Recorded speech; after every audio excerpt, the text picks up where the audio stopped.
Good morning, Year 10, and welcome back to the UK's Human Landscape. We are looking at Lesson 5 today, which is globalisation and investment in the UK's economy. Now, we're starting off with a really big concept. This idea of globalisation comes up time and time again in geography, from when we are looking at migration and population, through to development of countries around the world and the UK, or even if we were looking at our forests under threat or energy sources. Globalization has an impact on everything in the modern world. So it's a really key concept.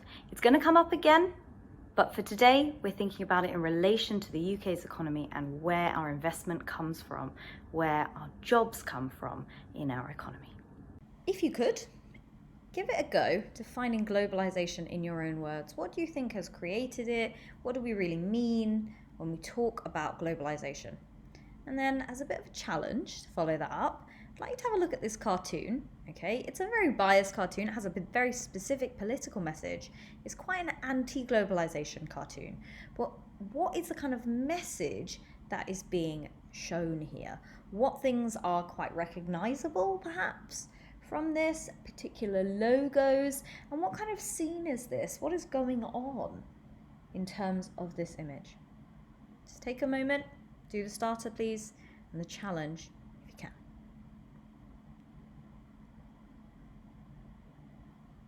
So the cartoon is pretty much showing us an invasion, and in this case the invasion is being orchestrated by some familiar faces. We've got our Disney characters down here, okay, who are marching off a ship or a lander which is marked with a oil company's logo. They're firing grenades from the ship which is marked with a Nike logo. This one over here is Shell and IBM. The grenades that are being fired are not normal ones, they are Coca-Cola cans. And you can see that the flag that's being planted up here is a Microsoft flag. And the people that are down here are kind of being marched away along by this invasion, and they are quite clearly meant to be the local people. So in the perspective of this cartoon, it is showing us that globalization is sometimes considered an invasion that kind of takes over. And if you had spotted it, most of those companies that we've got in that cartoon that I've just mentioned are Western companies. Okay, so this idea that globalization isn't necessarily a good thing, people don't particularly seem happy about it in this image, that it's an invasion that pushes Western products and services and ideas onto other places around the world. So our globalization definition, let's just correct that please. You need at least the green bit up there, okay? Now globalization is a process. As with most TION or SION words that we look at in geography, we're talking about something that is ongoing. It's not static, it's not staying the same all the time. It is moving forwards. And so this process is one in which the world becomes increasingly interconnected as a result of massively increased trade and cultural exchange. So the stuff that we see here, this is very much forced, but let's be honest, Disney doesn't spread around the world by force. Disney spreads around the world by being one of the most popular and heavily advertised forms of entertainment, okay? So that cultural exchange that has taken place isn't necessarily happening by force, but it is still there. Now, globalization has had a huge impact on the global economy. It isn't just an economic thing, okay? It applies to both the economy and to our social and cultural aspects. Perhaps your globalized world, for instance, includes the fact that you may have eaten pizza at some point this week. Maybe you had Indian food or Chinese food. Perhaps you use an American phone and watch a Japanese TV. This hugely interconnected world that we now live in. The biggest companies in the world are not national firms, they're not restricted to one country, but they're what we call multinational or transnational corporations. And their subsidiaries are their smaller versions of those companies in many other countries. And that can give them quite a lot of influence. The company itself has a lot of influence. If you want a bit more explanation on this, just watch this video for me, please, here. Okay, it should play nice and easily.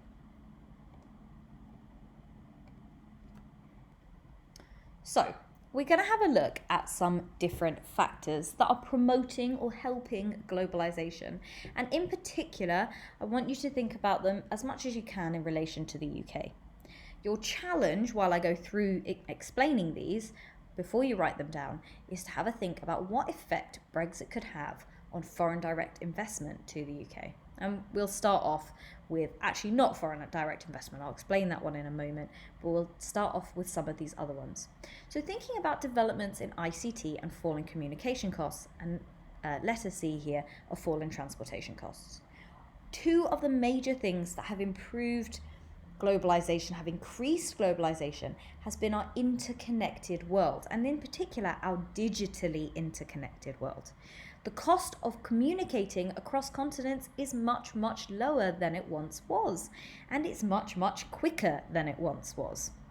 So just as I could, instead of flying or traveling long distances for a meeting in another country, I instead could get myself onto a face-to-face video call with them using the internet. We could communicate back and forth on our plans within one day rather than having to write letters and wait for them to arrive and be returned to us. And so developments in ICT, really what we're talking about here is things like access to the internet and to modern computers, which have a huge amount of computing power. Maybe something I've said to you before, but the computing power found in the average smartphone is greater than the computing power that was used to send people to the moon in the 1960s. It can do an enormous amount of stuff. So, the cost of communication has fallen, but so has the cost of transportation. In the past, it would have taken a long time and cost a lot of money to bring products from around the world. And it did used to. The spice trade was based off the high value of those spices and food products that came long distances. By shipping, where we use standardized boxes to transport goods, often huge quantities of goods, long distances over the ocean, has made things much faster and much, much cheaper to move. These standardized boxes are really useful as well because they can go straight onto the back of trains, and that can create a really easy link between land and sea transport. And all of that has caused a fall in the cost of transportation. TNCs and privatization then. So TNCs are transnational companies or multinational companies. And to be honest with you, you will recognize most of these brands. These are amongst the wealthiest companies in the world, and many of them are wealthier than even countries themselves. I've asked you to explain for each factor how it promotes globalization, and hopefully you feel very confident doing that now for B and for C. We're going to look at A now, which is foreign direct investment. And foreign direct investment, the definition is down here, is when a company or country invests, which means to spend its money, in a different company or country by building facilities or buying another company like that. Okay, so one example would be Cadbury's, which used to be a British-owned firm, has now been bought by the American company Kraft Foods. Okay, so some of the foreign direct investment in the UK has been the purchase of Cadbury's by Kraft Foods. Now, Kraft also have lots of other famous brands, for instance, Oreos, which is how you get those weird Oreo Cadbury mashups now that never used to happen in the past. So, foreign direct investment is a bit complicated, but the main point of looking at it is it can be considered either a brilliant thing or a terrible thing. And the question of whether or not foreign direct investment is a good or a bad thing is controversial. Okay, often it depends on the context, the places that we're looking, and the types of things that are being bought. This is a little bit of an older advert, filmed in 2013 by the British government themselves, which is promoting the fact that the UK is a popular destination for investment. Let's have a little look at some of the things that they are promoting. Now, remember, this is pre-agreeing to Brexit. We hadn't agreed on Brexit by that point, okay? So at this point, they were still really keen to promote investment in the UK. And they're advertising the market opportunities that are happening. They're saying we are amongst the most popular destination for foreign direct investment. We have vehicle manufacturers in the UK. We have a life sciences industry. We have an aerospace industry, which they're claiming is the largest in Europe and the second largest in the world. And of course, the largest financial centre in Europe. Now, whether this continues or will change as a product of Brexit, it is still left to be determined. But the likelihood is that a lot of these things that were very, very high in 2013 are actually going to start to go down. So what they're talking about here are some of the incentives for firms basing themselves in the United Kingdom, including low corporation tax, a protection on patents, a reduced taxes on research and development, and they're saying a rich and diverse environment. So they're saying that there are loads of benefits for basing a company in the UK if you were thinking about where to put your headquarters next, Say, for instance, innovation and creativity in terms of having an educated, highly educated workforce. What I would like you to think about for a moment is where in the world might UK companies be investing as foreign direct investment? Here in this video, this is about encouraging other countries' companies to invest in the UK. I want you also to think about the fact that UK companies invest elsewhere. So here's a long list of companies that are based elsewhere in the world, but they have headquarters or offices in the UK. So let's look at the negative side of this investment. This video is produced by The Economist, which is a magazine, it's a news magazine, and it raises some questions about the benefits of foreign direct investment in Europe by China. Now, these investments are in companies like Heathrow Airport, but plenty of others, and they're generally for profit. They're so that those Chinese companies can make more money. But they can also leave China with greater political influence. You may have heard a recent row over the 5G infrastructure network in the UK and the controversy over whether or not we should use the Chinese firm Huawei. There are some positives to China's investment in Europe. We're quite closely matched in terms of our focus on climate change in a way that Donald Trump maybe doesn't agree with. But there is some controversy, particularly around national security concerns with Chinese investment in the UK. So if you could watch that video for me. Now, just when you watch the video, I would like you to think about where else we have discussed the controversy of China's foreign direct investment, because it hasn't just been in the UK and Europe that this is controversial. In particular, when we looked at Africa, we said that China's intense investment in Africa was becoming quite controversial because people felt that it gave undue influence to China, that they were going through a process of something called neo-colonialism. But we'll save that for the development unit. I'd like you to go back and under each of these headings in your worksheet, I'd like you to explain how it promotes globalization, that increasing interconnectedness of countries around the world and particularly companies as well from around the world. Answering the challenge question, if you're one of my 8 or 9 target students, that would be fantastic, please.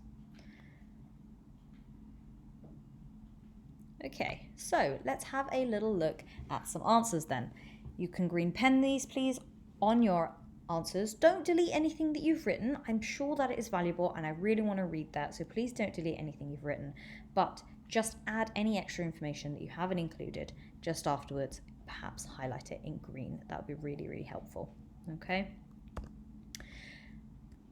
A bit more independent for this task, please. I'd like you to study the information below. It's just 3 short clips, okay, 2 headlines with a little bit of information about the article and 1 fact from 2015 about foreign direct investment in the UK. I want you to write me, please, a bullet point on each of these things. Read through the whole thing. Write me a bullet point for each of these 3 and then give me some reasons why foreign companies might want to invest in the UK. You've seen that video already, so that should have given you some ideas, but let's have some more, please. Off you go on your worksheet.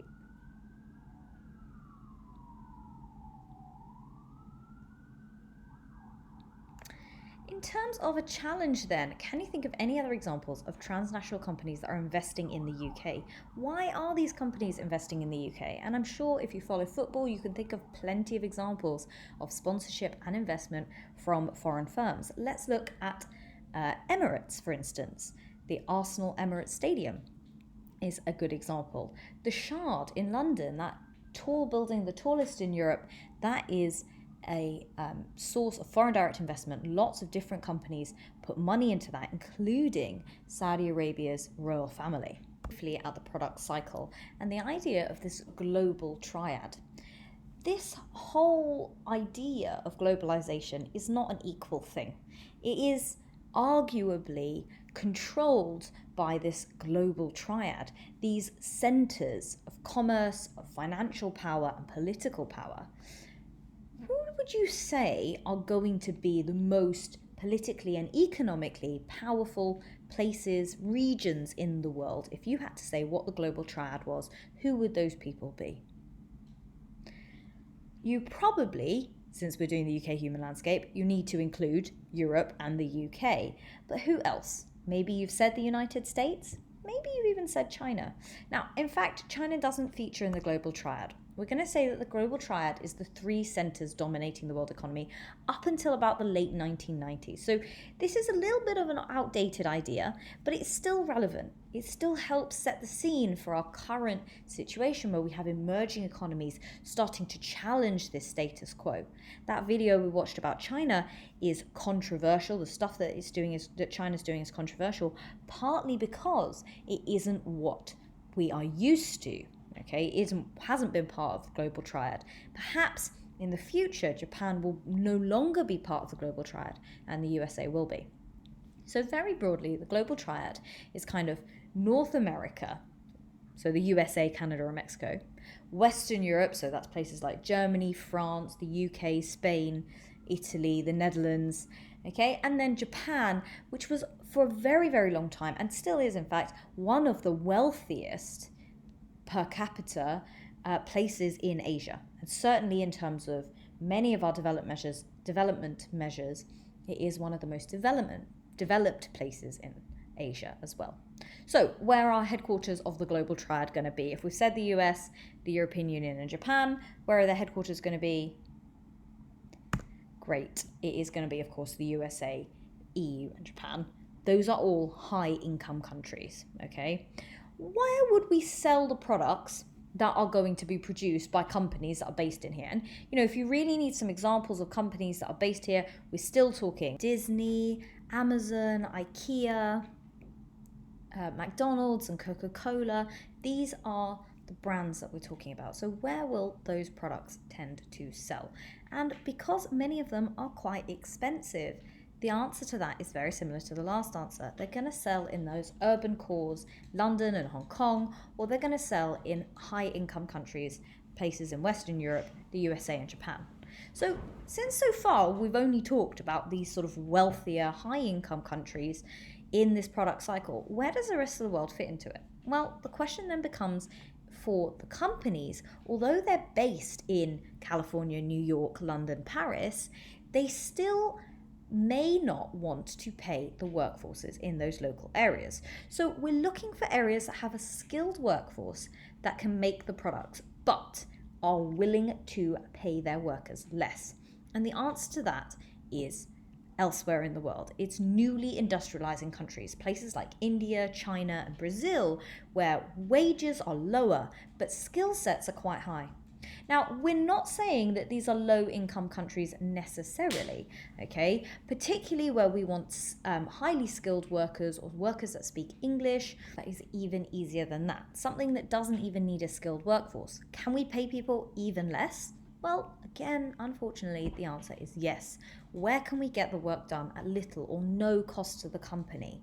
The answer to that is often low-income countries, many of which are in Asia and Africa or South American countries, where perhaps protection for workers is low, wages are low, the cost of living is low, taxes may be very low, restrictions on what the company can do, say for instance with their waste or how many hours people can work, all of that stuff might be less restricted than somewhere like Europe. and that makes things a lot cheaper for the company. Okay, so what that leads us to is lots of cheap products for European and Western nations, but it causes issues elsewhere. And in fact, this is a major source of international inequality. But for now, we're thinking about the UK. So, in the context of the UK, when we lose jobs from skilled and unskilled workforces in the UK, it has created issues with unemployment. Right then, we are going to move on to some exam question practice. This is a 4-mark question and I would like you to attempt it before I show you the answer. So, you're going to explain the impacts of globalisation on the UK economy. You need to make how many points for a 4-mark answer? 2 points, okay? You need to make 2 points. How are you going to get the 4 marks if you're only making 2 points? You are going to develop your answer. You're going to give a reason, some information, an example, some data. You're going to use the word because, or this leads to, or this results in, please. And you're going to do that at least twice. So pause the video, get writing. I am assuming now that you have paused the video, written your own 4-mark answer to this question, okay, thinking about 2 impacts of globalization on the UK economy. What kinds of things could you have talked about? Well, you should have been able to talk about deindustrialization. It was the topic of last lesson. It is backed up by this lesson on globalization and the movement of jobs away from the UK through the product cycle. You could have talked about foreign direct investment, almost the opposite of deindustrialization, where we get investment in UK companies and that can bring loads of benefits, including job creation, it can increase investment, it can increase research in different things, loads of different stuff like that. If you wanted to talk about transnational companies, you can say, well, in some ways that's good. Okay, now you can have a larger variety of products here in the UK for consumers, but you might want to think about the fact that a lot of big transnational companies actually don't pay UK taxes. A couple of big culprits for this are Amazon and Starbucks have both been very heavily criticised for not paying their taxes in the UK, which means that money that British consumers spends are going out of the UK, leaving the UK, and going as profit or income to those countries. So somewhere like Starbucks, a company like Starbucks, is sending money back to the United States. And any money that people here in Britain spend on it is either going to pay the costs of Starbucks in the UK or the profit is going back to the US. Another option might be about TNCs choosing to base their factories where the workforce is cheaper. So again, the loss of jobs from the UK being really problematic. And as we've seen last lesson, it is not an even split between who gets the disadvantages of globalization. So the kind of losers of globalization are not evenly spread across the UK. And certainly amongst our less skilled or less educated workforce, that's where the impact is really felt the most. Right guys, it is almost the end of the lesson, so a quick plenary and then we're going to mock your homework. Just like we did last lesson, we're doing it at the end of the lesson so it kind of doesn't disrupt the flow. So before we finish the lesson itself, remind yourself and me what these 3 key terms mean. What was foreign direct investment? What do we mean when we talk about free trade? That's a bit more recap. And what is a TNC, also known as an MNC? Quickly write them down. What do you think they were? Try and use a key term if you can. Okay. So, some answers. Foreign direct investment is an investment made by a company based in one country into a company based in another country. Okay. Our examples today have included Kraft Foods buying Cadbury's, the United Arab Emirates or the Emirates Airline investing in Arsenal Football Club and the stadium particularly. We've had the Saudi royal family investing in the Shard. We've had a Chinese company investing in Heathrow. Lots of different examples, all investments in the UK. The opposite, however, is also true. British companies invest in places elsewhere as well. Okay, so this flow, this foreign direct investment goes both ways. Free trade then is the free flow of goods and services without the restrictions of tariffs. Now, if you're not sure what this word tariffs means, it's basically a tax. Okay, it's a tax on the income or imports into a country. Finally then, a TNC is a transnational company or a multinational company, if you want to call it an MNC, and it's a company that operates across more than one nation. So, homework time. I asked you in your homework to look at the structure of the city, and it was based on something called the Burgess model, which we're about to look at. Can you get your homework out? It's either on the paper packet that you've been using, or it's the digital version, and you need to open up the window for that so that you can check through it. So, the Burgess model looks like this, and it's basically a bullseye. It's supposed to be showing you that the value of the land, so how expensive it is to buy or rent the land in a city, changes depending on the area, and really with proximity to the centre. What we're saying is, at the centre of a city, just like in central London, the value of the land is really, really high. It's expensive to live and work in those places, to have offices in those places, because more people want to do it. There's more competition for that land. And so because the value of the land is high, that means that the types of buildings that we find there are more likely to be skyscrapers, because what you're doing is or high-rise buildings, because what you're doing is you're making the most out of a small land area by building up. However, as you get further and further out of the city, the value of the land, how much it costs people to buy or rent, goes down. And as the value of the land goes down, companies and people can afford to own a little bit more space. And in doing so, it changes the type of housing that we have. If you want to live in the centre of London, unless you're an absolute millionaire, having a proper house is unlikely. You're more likely to be living in a flat. But if you move out to the suburbs or the inner city, you can have a little bit more space. You might move into a house, you might move into a detached house with a garden. So let's have a little look.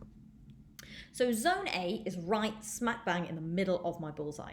It is what we call the CBD, Central Business District. It's in the centre of the town, and actually it's generally the first place to be built. You've got to think, if you have a tiny city, which is city size A, and you want to make it bigger, is it easier to build up or easier to build out? Well, the answer is it's easier to build out. So more commonly, until the centre of the city is really valuable, cities get bigger at their edges, okay? And we call that sort of boundary between the two the rural-urban fringe. Yeah, a fringe, like having your hair cut over your forehead, okay? It's like a transition point between the rural outside of the city and the urban of the city. Okay, so working our way out from the centre then, A is CBD, Central Business District, really expensive, really valuable land, lots of tall buildings, because you're making the most of the space.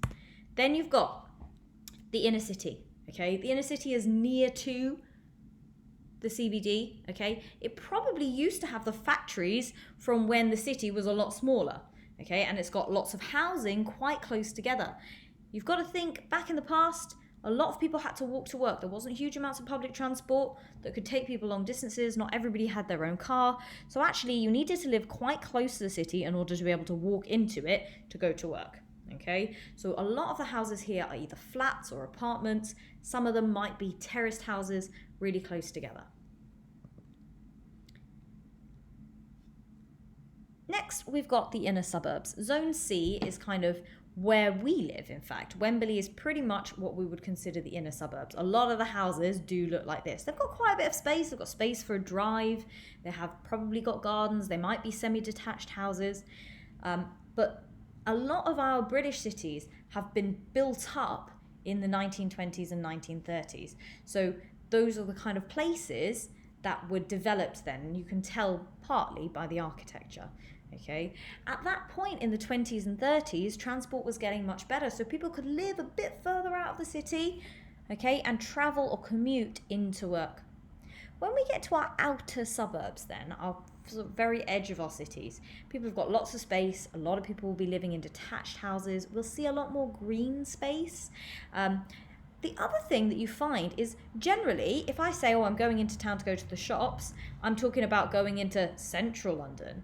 But equally, if I want to go to a massive, massive supermarket or somewhere like IKEA or Costco, I'm not going to find those in the inner city. The land is way too expensive to build a shop that big. Probably not going to find it in the CBD or the inner city or even in the inner suburbs. I'm more likely to find it on the outer suburbs or the rural. Again, they need a lot of space and cheap rents. You're going to get large shops like a Tesco Extra, Costco, IKEA. And then also you're going to get housing, lots of green space, housing that've got space around them, large gardens, detached houses, and lots of green space.